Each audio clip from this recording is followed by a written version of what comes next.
আসসালামু আলাইকুম এভরিওয়ান। আর কিছুক্ষণ পরে কিন্তু আমাদের এসএসসি 2025 সালের রেজাল্টটি দেখাবে।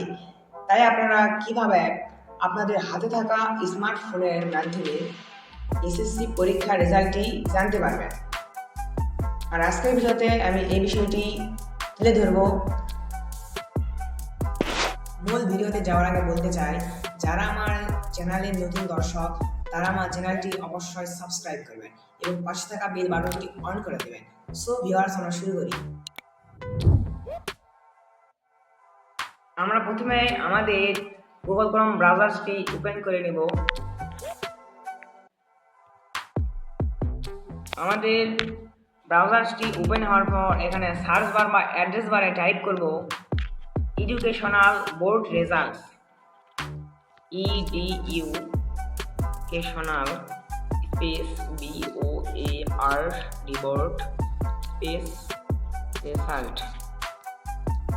আমরা এটি লেখার পর সার্চ বারে এন্টার প্রেস করব। আমাদের এডুকেশন বোর্ড রেজাল্ট বাংলাদেশ এই ওয়েবসাইটটি আসার পর এখানে আমরা প্রবেশ করব। এর হোম পেজ আমরা একটু জুম করে নেব। এখানে এক্সামিনেশনের ডিফল্টে দেওয়া আছে এসএসসি দাখিল কমপ্লেন্ট ইয়ার মানে আপনারা যেই সালের রেজাল্টটি বের করতে চাচ্ছেন সেই সালটি দিয়ে দেবেন। বোর্ডে আপনারা যে বোর্ড থেকে পরীক্ষা দিয়েছেন সেই বোর্ডটি সিলেক্ট করে নেবেন। আমি এখানে সিলেক্ট অপশনে ক্লিক করব।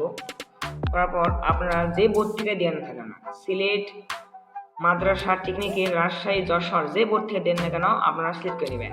ঢাকা, আমি রাজশাহী বোর্ডের রেজাল্টটি দেখাবো, এই জন্য রাজশাহী বোর্ডটি সিলেক্ট করে নিচ্ছি। এটি সিলেক্ট করার পর আমরা রোল নম্বরটি দিয়ে দেব। তারপর যে অপশনটি রয়েছে রেজিস্ট্রেশন নাম্বার,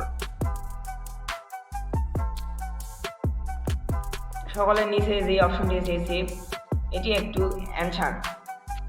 এই অ্যান্সারটি আমরা ঠিকভাবে দিয়ে দেব। আমাদের এখানে চাইছে 5+4। এই অ্যান্সারটি দেওয়ার পর সকল কিছুর অ্যান্সার ঠিকভাবে দেওয়ার পর আমরা সাবমিটে ক্লিক করে সাবমিট করে নেব। সাথে সাথে আমাদের রেজাল্টটি কিন্তু ওপেন হয়েছে, দেখতে পাচ্ছেন। আমরা কোন বিষয়ে কত পেয়েছি এখানে দেখতে পাচ্ছেন। বাংলায় প্লাস, ইংলিশ, ম্যাথমেটিক্স সকল বিষয়ে কিন্তু আমাদের রেজাল্ট এসেছে এবং আমরা জিপিএতে কত পেয়েছি সেটি দেখাচ্ছে। আমার এই ভাইয়াটি পেয়েছি 4.56। ভিউয়ার্স, আজকের ভিডিওটি এই পর্যন্তই রইল। দেখা হবে পরবর্তী ভিডিওতে।